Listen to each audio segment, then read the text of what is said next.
Catherine, and today I want to show you how to make the filling for my strawberry rhubarb pie with crumb topping.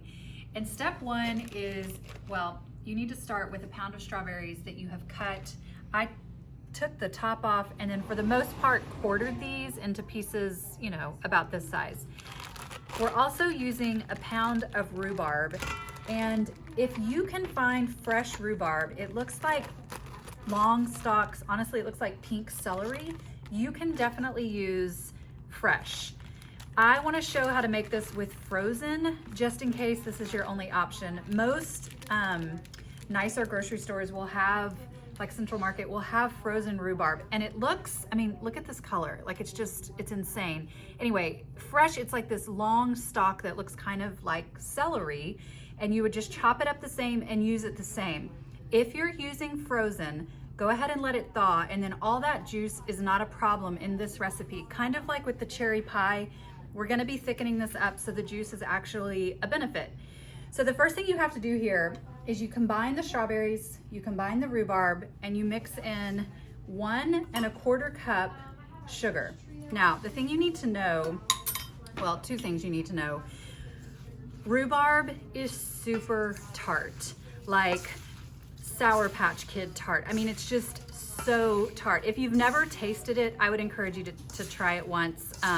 It's the kind of thing that's a lot on its own, which is why the tart rhubarb and the strawberries, they go so well together. But it needs a lot of sugar to kind of balance out that tartness so that you're not eating, I don't know, you want it to be sweet. You don't want it to be puckery.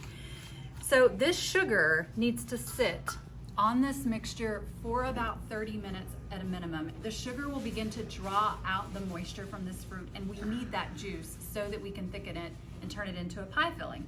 So what I'm gonna do is I'm gonna let this sit for 30 minutes. That's the minimum.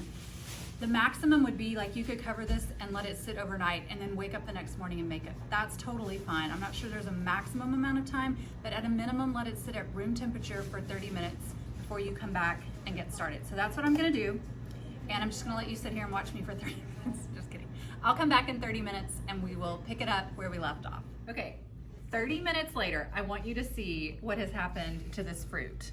There is a significant amount of juice that has collected, and that's a good thing. So what we're gonna do, I'm gonna add 4 tablespoons of cornstarch to this mixture, and then we are going to cook this until it thickens before we add it to our pie.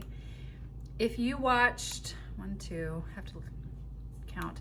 If you watched the cherry pie video, this method is very similar in that what we're doing is mixing our fruit with sugar and then adding cornstarch and heating it, which activates the cornstarch, thickens the whole mixture, and then we end up with a pie that has a filling that stays put instead of a pie with a filling that looks like strawberry rhubarb soup.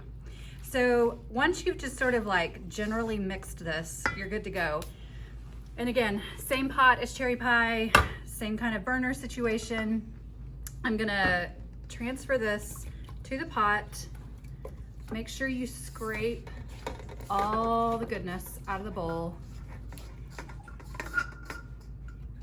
And just like when we made the cherry pie filling, you want this to be over medium-ish heat. You definitely want to keep an eye on it. I want you to notice how liquidy this is. It's very loose, and in a short amount of time, this is going to heat up, it's going to thicken, and the second that we see this liquid coming to a simmer, we're gonna remove it from the heat. Now, what I'm gonna do while I keep my eye on this is show you how to make the crumb topping. This pie has a crumb topping instead of a second crust. And so what we're gonna do is it's based on melted butter. So we're gonna combine some melted butter, some brown sugar, some flour, some cinnamon, and some oatmeal.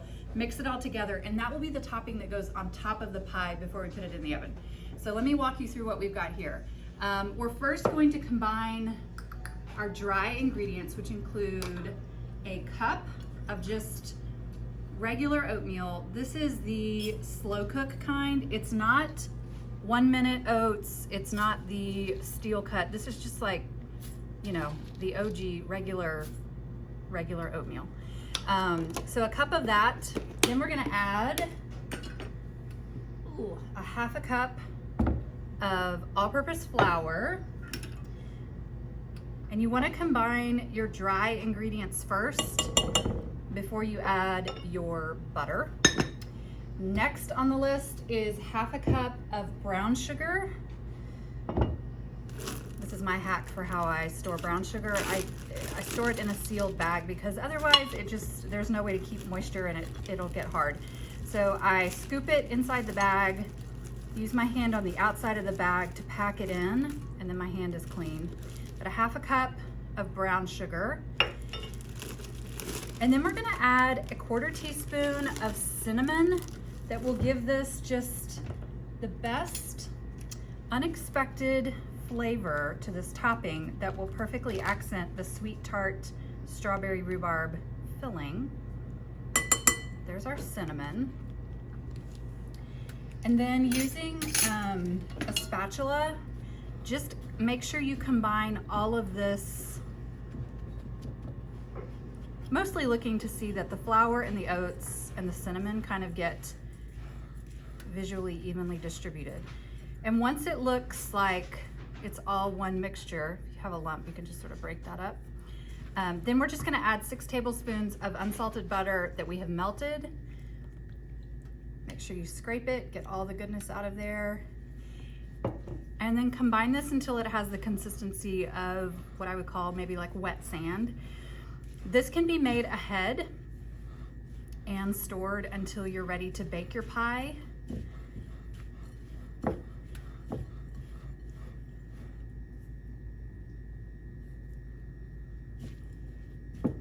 The thing I love about this pie is that it is definitely a pie because it's in a pie crust, so you get the flaky, crusty bottom, but I love a crumb topping. So it's kind of like the best of a pie and a crisp or crumble all in one. Okay, so this is our filling. You can see that it's just kind of, it holds its shape, it's ready to go. And like I said, you could make this right before you bake it, or you can make this and store it either in the fridge or at room temperature until you're ready to use it. Let's check on our strawberry rhubarb mixture. I hope that this is making some progress. It's definitely warming up. I'm barely seeing a little bit of steam, but you can see that it's still very liquidy in there. That's not what we want. We want it to thicken up. So we're just gonna give this some more time. Make sure that you are checking on the bottom of your pan. If your heat is too hot, the sugar juice mixture will start to scald, and that's not what we want. So this heat should be very medium to medium low. We want this to soften the rhubarb and slowly come up to a simmer without scalding or burning anything. So I'm gonna let this go for a few more minutes. I will definitely bring you back when things start to change, but this will take probably 5 to 10 minutes to come up to the heat that we need it to. Okay, first of all, I genuinely wish you could smell this because the smell of sugary strawberry rhubarb is insanely awesome. Anyway, this is starting to steam, which is why I can smell it. And you can see that the fruit is kind of like, in a good way, starting to wilt and soften, and that's what we want because rhubarb is very, very tough. Again, a lot like celery. It has a lot of fibers, so this heat and this gradual cooking is helping to break that down, and we don't want it to turn to mush. We truly don't, but it can take a little bit of cooking and breaking down in the best way possible. So what I'm doing, I don't know if you can see, but like the steam is rising, which means we're getting close. I'm continuing to kind of stop and look at it. I don't see any bubbles, so I usually like do a little scrape, make sure we're all good on the bottom, and then very quickly, this is going to begin to transform from a liquid, watery combination of things into a thickened, jam-like filling. And that is because as the liquid heats with the cornstarch in it, the thickening agents of the cornstarch are activated. And then once the liquid is at the boil, it has reached its fullest, thickest possible state. And so it's not gonna get any thicker past that point. So that's why we remove it from the heat once it starts boiling. So we just keep stopping and checking on it. I don't see any bubbles yet, but I am seeing a lot of steam.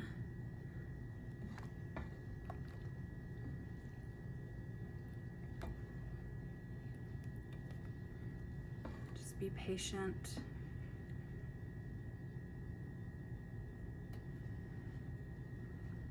It's working, I promise.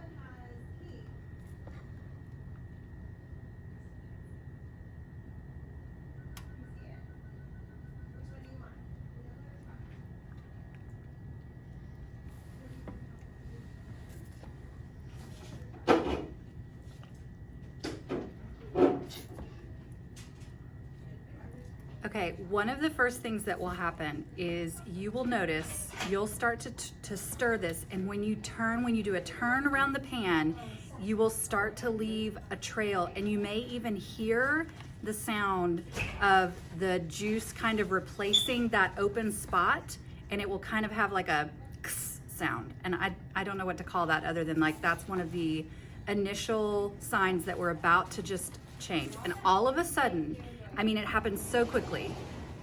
I can, woo, splash. I can see the bottom of the pan. You can see how the liquid is starting to take on a shinier, thicker consistency. And this is when it happens. So you spend all this time kind of like watching and waiting and nothing's happening and am I doing it right? And then all of a sudden, within like the span of 60 seconds, it is totally transformed as it reaches the right temperature.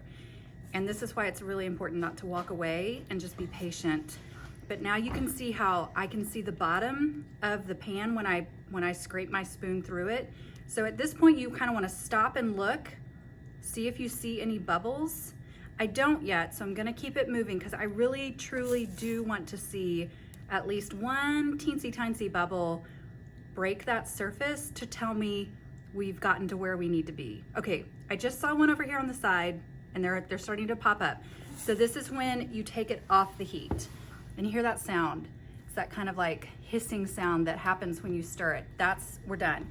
So look at how this has transformed. We started with this watery, very loose mixture, and now the fruit is coated in this thickened, almost jelly-like substance. And that's the power of cornstarch with the sugar and juice. It does that, and it's a very powerful thing. So now we're going into our pie with a filling that is already holding some sort of shape.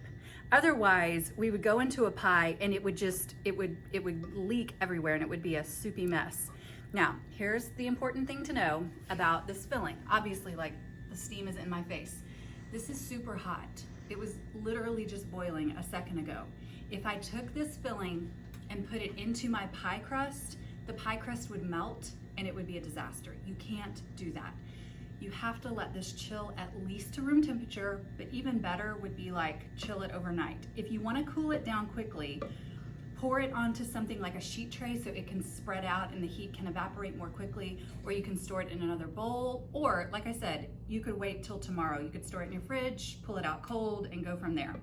So this is the filling, this is the topping, and once this has cooled down, you're ready to go and assemble your pie. It's really delicious.